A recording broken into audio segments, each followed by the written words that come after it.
El comienzo del genocidio se suele cifrar simbólicamente en la gran redada policial de la noche del 24 de abril de 1915 en Constantinopla. Es verdad que antes de abril de 1915, como contaba en un fragmento anterior, ya se habían adoptado medidas contra los soldados armenios que servían en el ejército otomano. Se los había desarmado, se los había enviado a batallones de castigo, a batallones especiales donde no tenían acceso a armamento, donde estaban en una situación de vulnerabilidad. Pero la redada del 24 de abril de 1915 es interesante, terriblemente interesante, en el doble sentido de mucho, pero también de la terribilidad, si me permiten el italianismo, de lo que sucedió, porque fue una redada contra la intelectualidad armenia. A los que van a detener la policía otomana el 24 de abril de 1915 no son a los civiles que podían haber combatido, es a los intelectuales, escritores, profesores, músicos, poetas, periodistas, empresarios, contra aquellos que vertebran una identidad nacional. Al final, ¿en qué se identifica un pueblo? En su lengua, en su literatura, en sus canciones, en su música, en las formas de arte y de cultura que considera propias, que considera pertenecientes a su tradición, en las cuales de alguna manera se siente identificado. Era esto lo que querían destruir los otomanos en primer lugar. Por eso la detención de los intelectuales de Constantinopla reviste tanta importancia. Primero porque fueron la inmensa mayoría, entre ellos personajes esenciales de la cultura armenia moderna, por ejemplo, el grandísimo monje y musicólogo Komitas.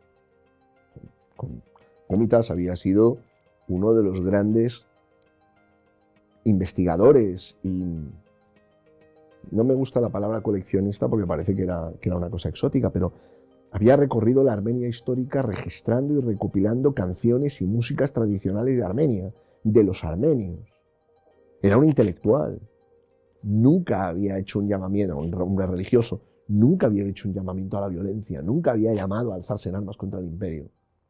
A Komitas lo detienen, Komitas sobrevive, otros no pudieron contarlo, a muchos los mataron, a muchos los llevaron a orillas del Mar Negro y los ejecutaron, los tirotearon, los ahogaron, a muchos los encerraron en la cárcel y murieron en prisión, otros afrontaron estancias encerrados en condiciones muy penosas. Komitas sobrevivió, pero lo que vio en aquel primer momento del genocidio lo hizo enloquecer y nunca se recuperó. Mentalmente quedó roto, nunca se recuperó. Esta redada tiene otro componente añadido. Privados de su intelectualidad, los armenios quedan privados también de un liderazgo. En adelante, el liderazgo de las comunidades armenias va a ser un liderazgo, si se quiere, carismático o social.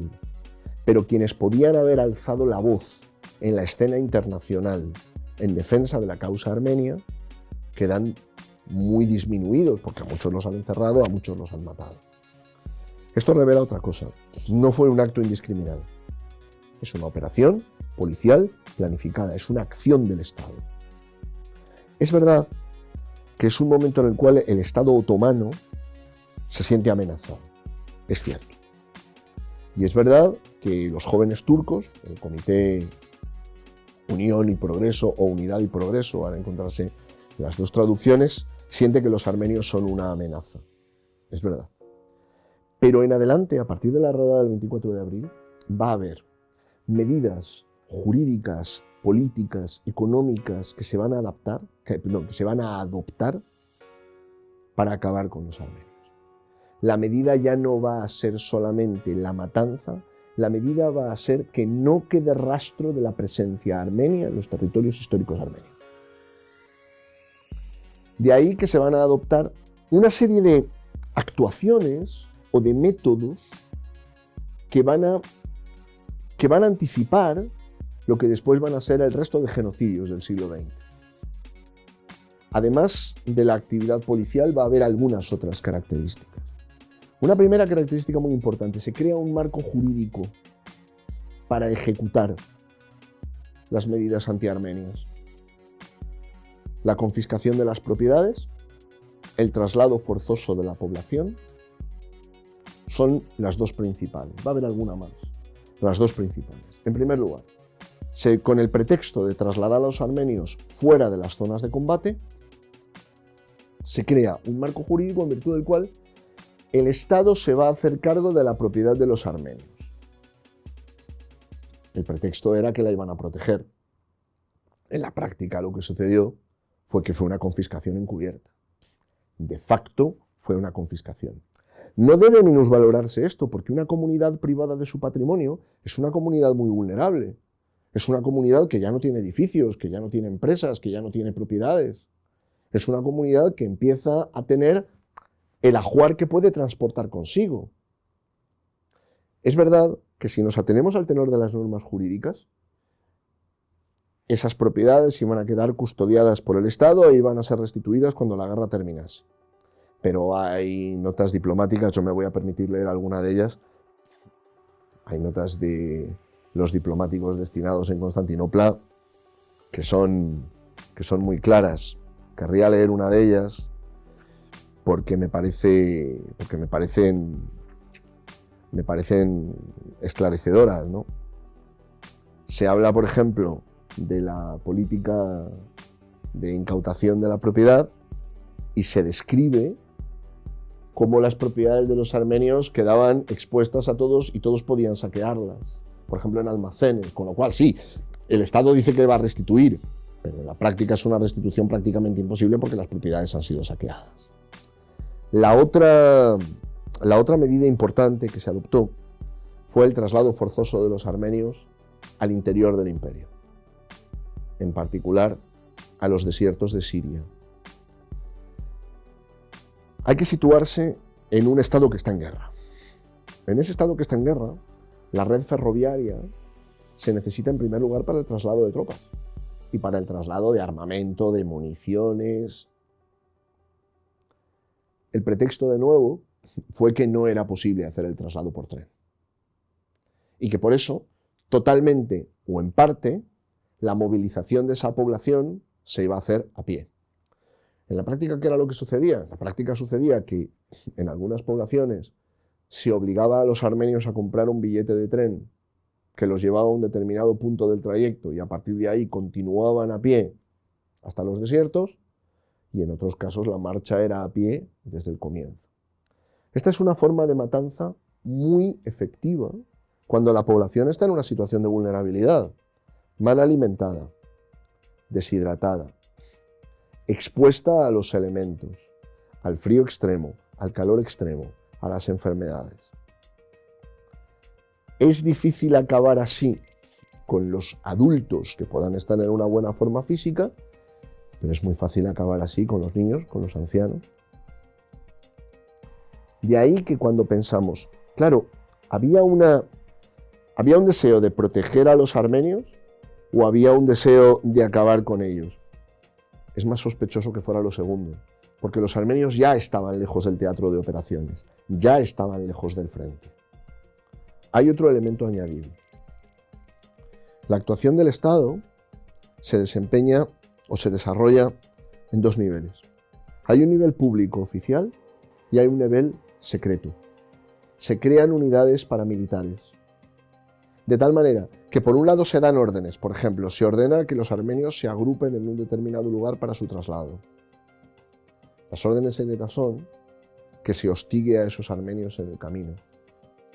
Y ese hostigamiento lleva a la matanza, al robo, y hay descripciones terribles. Me gustaría leer una de ellas, no quiero tampoco dedicarme a leer mucho porque sé que en internet estas cosas se pueden hacer un poco largas, pero me parece que hay algún testimonio de diplomáticos que puede ser valioso.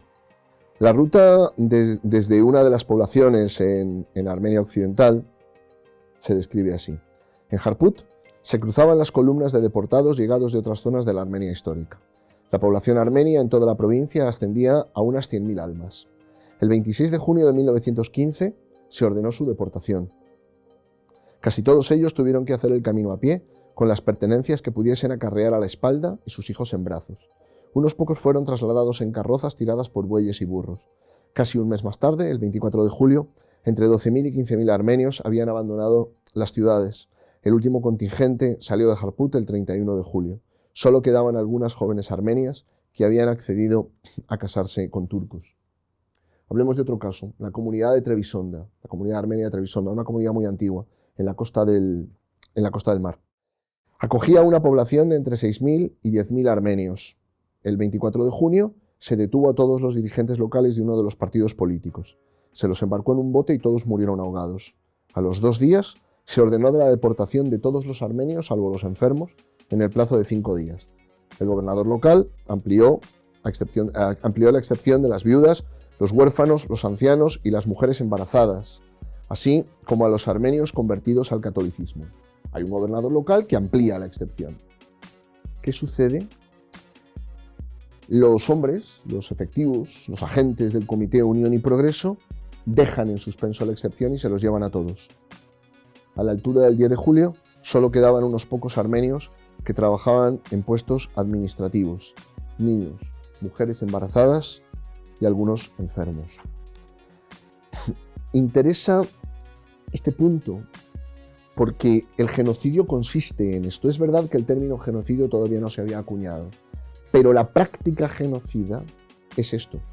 No es la destrucción o no es la neutralización por encierro, por arresto, incluso por muerte, por combate, de aquel que se ha alzado en armas. Eso es un combate y se le pueden aplicar las leyes de la guerra. Pero los ancianos, los niños, las mujeres embarazadas, los que trabajaban de funcionarios, estos no se habían alzado en armas contra nadie. Y a estos se los llevan igual, asumiendo que pueden morir. Un funcionario consular de Alemania, ya en los desiertos de Siria, describe el estado de los armenios deportados y lo llama la ruta de los horrores.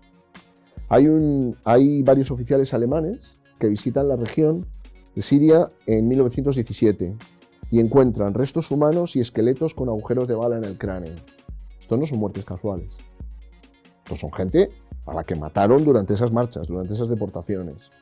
Hay informes de extranjeros, bien que servían en el Imperio Otomano, bien misioneros estadounidenses, escandinavos, destinados en la zona, que describen miles de armenios muertos entre julio y agosto de aquel año. Hay cifras que se llegan a hablar de 30.000 armenios muertos. Esta etapa del genocidio es el exterminio de las personas. Vamos a ver después el exterminio de la cultura y de la memoria.